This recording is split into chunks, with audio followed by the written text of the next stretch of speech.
Ek is Liandi. Ek is 'n 15-jarige meisie met verlengde QTT en dysautonomie. Dit is baie groot woorde net om te sê dat my hart en alles wat outomaties werk glad nie.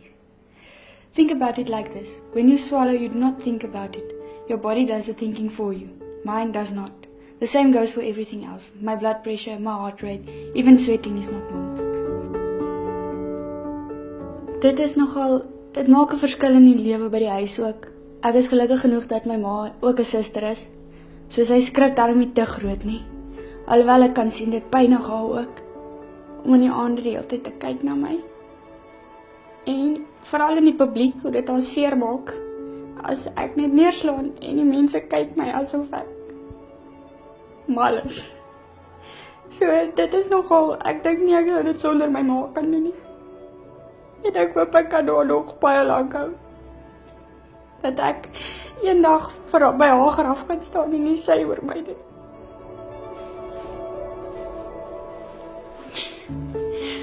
En ek kry my ma jammer in die opsigte dat sy altyd in die hospitaal moet sit en die dokter dink nie altyd sy is net my ma. Sy is nie ook 'n suster altyd. So om vir haar my altyd te risas of vir my asemhaling moet gee, dink ek vat tog 'n groot tol op haar.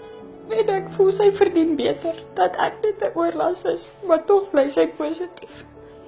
Sy hou my positief.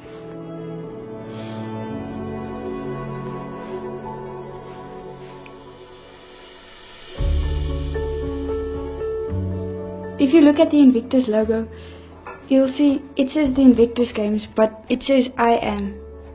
So you are the master of your fate and the captain of your soul, if you truly think about it.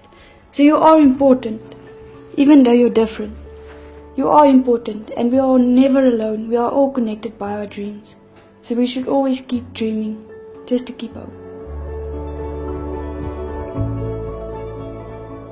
My idol is Prince Harry, and I have a letter that I wrote to him on the 12th of September, and it was supposed to be sent then, but then something happened and it couldn't be sent.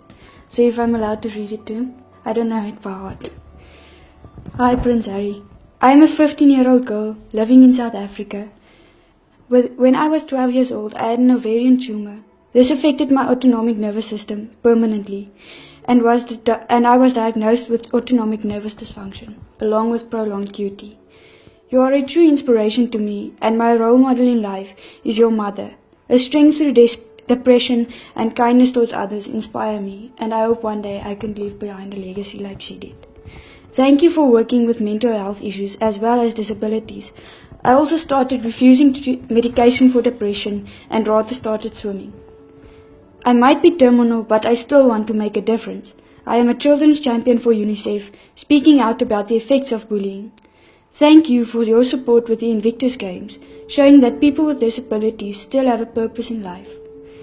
I appreciate the work you do, opening the eyes of the world to important issues and the joy you bring to people in need. You inspire me, and I will never give up on fighting. This disease will not get me down, as I hope I can make just a 10th of the difference you do in this world. Op my droomdag het ek waarlik soos 'n koningin gevoel. Toe ons by die Kimberley Hotel instap, kon ek dit nie glo dat ek 'n dag daar kan spandeer en net normaal wees. En toe is ek so verras toe ons by die kamer instap. Ek het my eie rekenaar. En ek kan vir die eerste keer in styl musiek luister, want musiek help mens deur baie, veral as mens daar lê en jy voel moedeloos.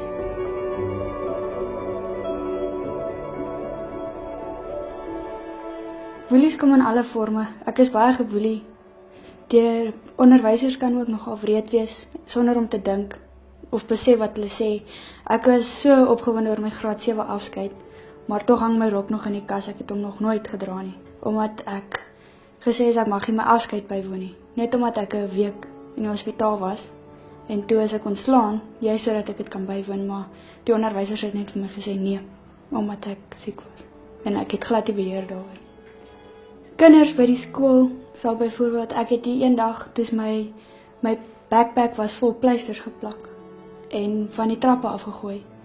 En woorde is saamgegooi wat geen pleister ooit in my hart sal kan regmaak nie.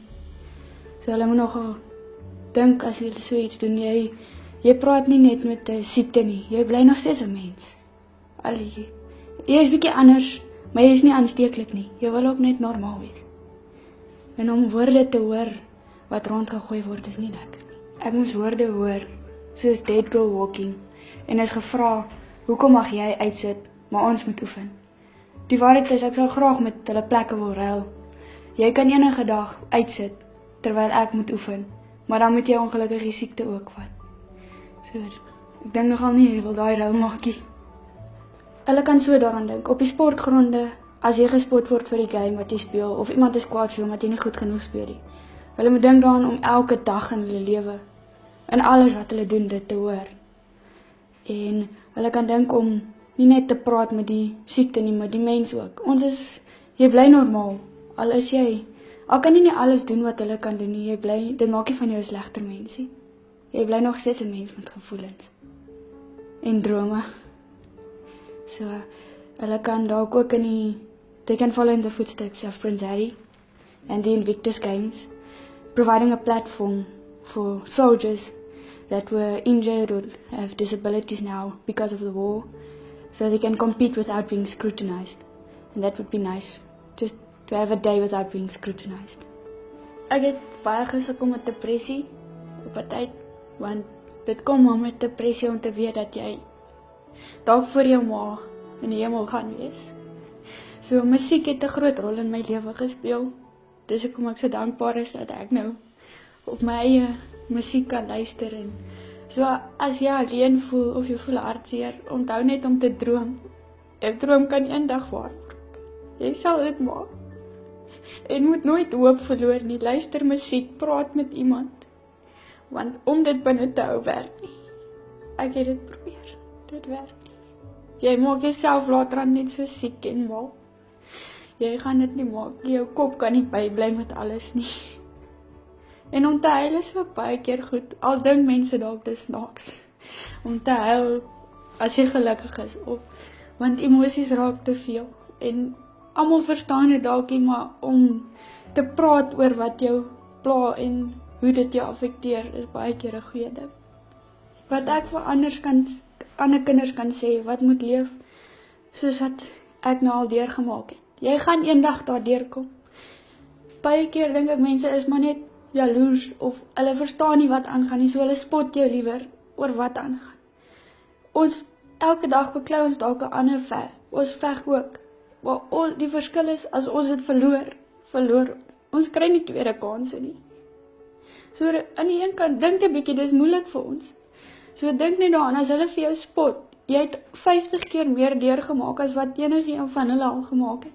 So hou net jou hoop, en hou aan droom, want eendag gaan hy droom waar word, en dit hou jou positief, dat jy nie wil opgee.